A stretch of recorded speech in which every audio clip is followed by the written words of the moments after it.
Have you ever done something impulsively? Something sheer out of curiosity without even thinking of the end? I'm sure some of you must have. My journey also started with an impulse. I was just 21 at that time and was from a generation that always dreamt of flying overseas for higher studies and jobs. I was at my graduation ceremony where a well-decorated army general was invited as a chief guest. And frankly, like any other attendee, I wasn't much interested in the talks. And I was happy being an awardee. But generally in his speech, he appealed young men like myself to come and work in Kashmir. I had grown up hearing the stories of instability in Kashmir, so his appeal stuck in my mind. By the way, this was the same year when terrorists had attacked the State Legislative Assembly of Jammu and Kashmir, and in the crackdowns that followed, large number of terrorists were killed. Still, I went back home and I asked my parents if I can plan a trip to Kashmir. And obviously, like any other caring parents, they said no. So I had to plan a fake trip to Goa, which would end up in the Srinagar, which is the capital of state of Jammu and Kashmir. And there I first laid my eyes to, quite literally, Jannat-e-Kashmir. It's paradise on earth. I started exploring the place. I went where the path took me. It was totally unplanned. I would just roam around, visiting villages and towns, talking to people, living with them, occasionally teaching mathematical tricks to the kids. And trust me, the hospitality and love that I experienced then was like never before. So the Kashmir I imagined from 1,000 miles away was far much better. So I kept going, and somewhere down the line, I found my path. While all this was happening, Lieutenant General Patankar, the local corps commander, GOC 15 Corps, he introduced me to Kupwara. Kupwara is extreme north of valley, merely few kilometers from line of control, and first place where a terrorist will reach after crossing the border. In the 90s, when rest of the country progressed, Kupwara each day would wake up with few infiltrators or terrorists hiding somewhere down the countryside. These interruptions in the daily activities were so often that even the basic school education system wasn't functional. And so the challenge was to explain them the importance of education, to explain them the importance of and power of education. And it couldn't have been done through merely through a dialogue, right? So I had to do it differently. And I did it differently. In the era when computers were a novelty, I took old computers from the Pune IT companies from Pune and took them to a shutdown school. Students who had lost hope in the traditional way of teaching and rather education as well, they saw something different and they started attending the school.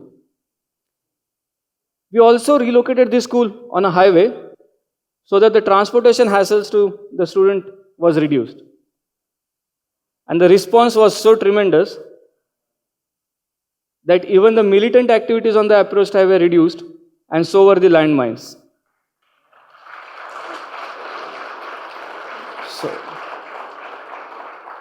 So my objective was achieved. The Kashmir was changing for positive, things were really improving. 2002 to 2007 was probably a golden period for development. And things really were changing for nice changes. I mean, I could see, I could feel that. However, my parents back home, they started getting some threat calls.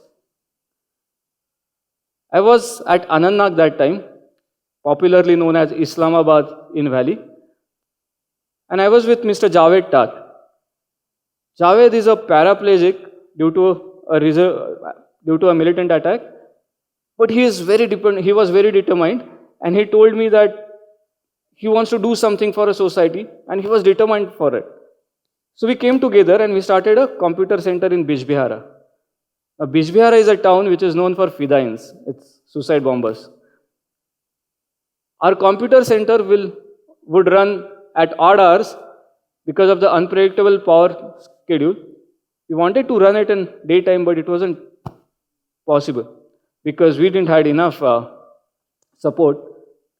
So we went to villagers. We had a meeting with villagers and we asked them, would you help us raise some money so that we can buy a generator? Fortunately, the festival of Eid was few days ahead, and it's customary for elders to give a token of love as a gift to younger ones in form of Eid. And that really helped us. The entire community came ahead, more than 600 families, contributing 50 rupees each, which summed up to rupees 37,500, which was enough to buy a generator. And then I called back my parents and told them that they really don't have to worry anymore about the threat calls because I had 600 family members standing with me and supporting me.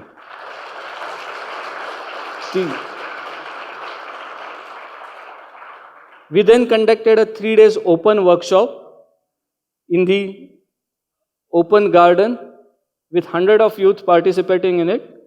And every time we would conduct this workshop, there would be locals standing all around the garden to ensure the safety and security of children and my volunteers. We then started computer centers, libraries, schools in various places in Kashmir. Eventually, one of the students from one of the centers would come ahead and start a new computer center or new center at his own village. So the work was being done by Kashmiris for themselves and we were just catalyzing it. We started getting recognitions and people started getting to know about our work. And after hearing our work in 2011, few NGOs from Northeast, they invited me to the Northeast area if I can work with the youth there. I was traveling from Guwahati to Itanagar. It's a capital of Assam to capital of Arunachal. And while traveling, I started interacting with a girl. She was in 12th. And she started asking me about nursing career. So I was a little curious, why would somebody dream of becoming a nurse? And I asked her so. And the answer she gave me was strange. She told me that she believed that giving an injection to a patient is the most powerful thing, and nurse has that power. She also added that her parents are ready to give 15 to 20 lakh of rupees in case she gets into some good nursing college. Surprisingly, she didn't know that with the same amount of money, she could have completed her education in medicine and become a doctor. I wondered how many such kids would be there who would choose a career much below their capabilities just because they are unaware. And I thought we should do something. So I came back to Pune. I started interacting with my team members. I asked them, we need to do something. What can we do? But the challenge was to reach at 10 different places which are 1,000 miles away at the same time, reaching out to these students and giving them an exposure with an expert talking about it. So while we were discussing, two of my volunteers who are from out of India, they joined us on a call and we had a solution. Why can't we connect them through video conferencing? That's how the project Abhilasha got started, and through Abhilasha, currently we have connected to more than 70 schools and thousands of students are getting benefited each month by experts talking to them about various careers and also solving their queries, ensuring that, and then there's a mentor attached to it. So once you get to know about a career, there would be a mentor who will be assigned to it. If you want to become an engineer, there would be third year engineering graduate student who would mentor you. He will not give you a single penny, but he will just connect with you and guide you how to become that, how to choose that career and how to become an engineer. And it has really worked nice. We didn't only cover the popular career courses, but we also had some unique career courses like career in sports. And going ahead, we have provided aid to an 8-year-old kickboxer girl from Bandipura, Tajammul, Islam. She has recently won a gold medal for all of us, all India, and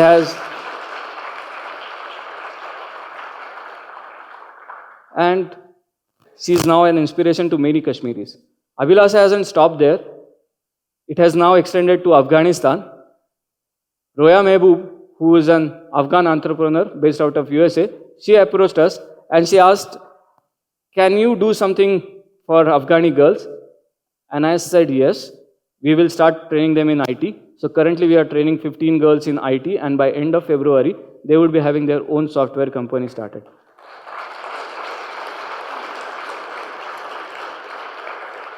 An activity which started from a small discussion with a girl evolved as a big event. And it may seem that it's a very simplistic solution to a very complex problem, but that's what I believe, that answers are all around us. What we need to do is just take one step ahead towards those solutions. I'll tell you one more story. It's more complex.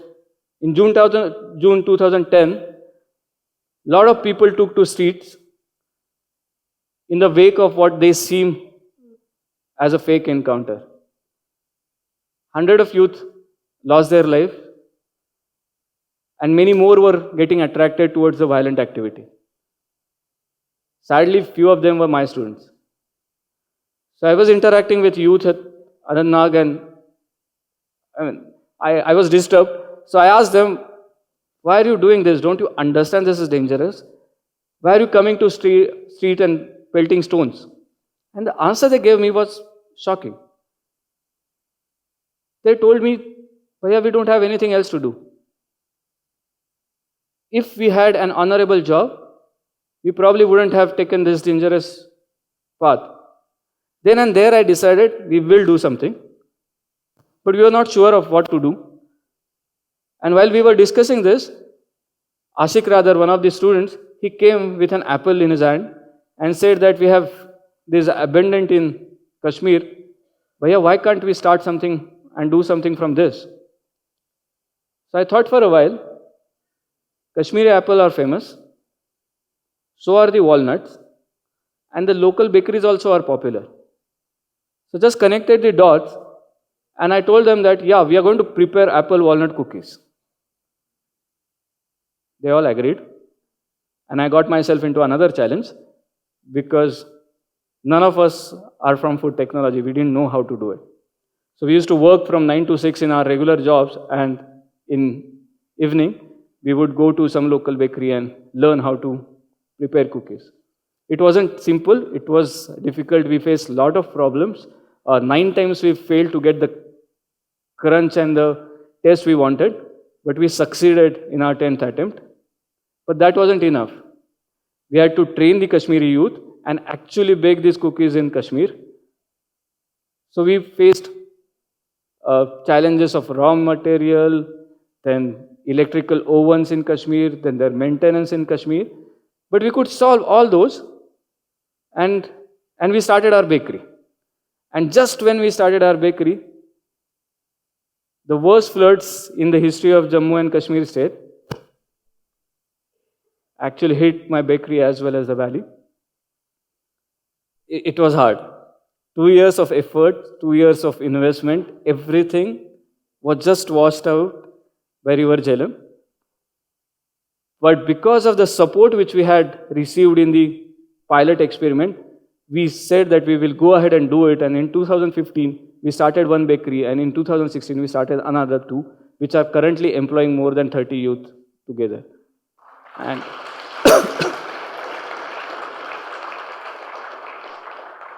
they are now branded as Koshur Crunch, and for us, it has a sense of achievement in it. It stands for all the hard work against all the odds, and also a notion, come what may, we will do it, we can do it. Friends, all this wouldn't have been possible if I wouldn't have taken that first step. A trip which my parents then thought was of Goa. It wouldn't have allowed me to discuss and develop that trust and friendship with the Kashmiri and the Northeast youth to discuss what to do from Apple or what to do for their careers. I believe that this friendship and trust has developed a subconscious bond between all of us. And it's more of, that feel of togetherness which actually builds a nation. Otherwise, any nation is just a geography with random number of people. Something touched deep down in my heart, and so I did what I could. Interestingly, this work hasn't been done by popular figures or the governments, all the officers. It has been done by a common man like me and a common man like you. A common man can relate to a common man, and certainly if we have a sustained communication between a common man and that trust is developed, there are no problems which cannot be solved. I didn't do anything special. I just took one step ahead. So did they, and we have walked together. The journey wasn't as simple as it may seem, but it was certainly enriching and satisfying. So I welcome you all to take a step ahead towards this journey. Thank you.